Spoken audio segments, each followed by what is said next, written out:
மீது வழக்கு பதியப்பட வேண்டும். ஆனால் அதையும் காவல்துறை செய்யவில்லை. இல்ல டிவிகேல காவல்துறை செய்யல.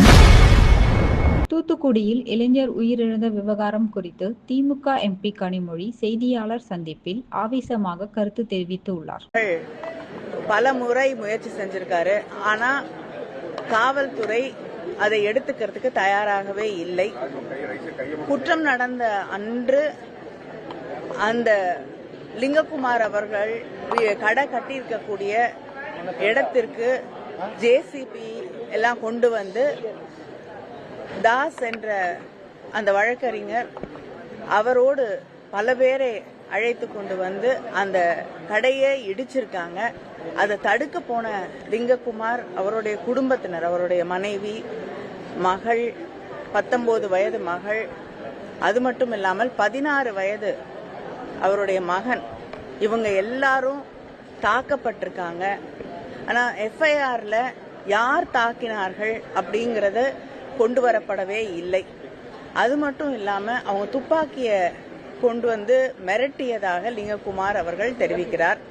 ஆனா எஃப்ஐஆர்ல அதை போடுவதற்கு காவல்துறை மறுக்கிறது அப்படின்னு லிங்ககுமார் அவர்கள் குற்றம் சாட்டியிருக்கிறாரு. அந்த தாக்கப்பட்ட சிறுவன் 18 வயது கூட ஆகவில்லை. சிறுவர்களுக்கு எதிரான குற்றம் என்பது பதியப்பட வேண்டும்.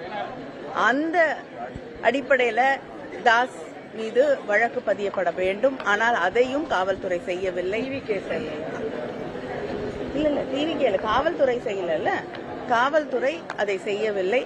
அது மட்டும் இல்லாம அவருடைய மகள் மிக மோசமாக தாக்கப்பட்டிருக்காரு. கத்தி, கம்பி எல்லாம் வச்சு அவர் கையெல்லாம் காயம் ஏற்படுத்தப்பட்டிருக்கு. இது எதுவுமே நடவடிக்கை எடுக்கவோ நியாயமாக எஃப்ஐஆர் பதியவோ கிடையாது.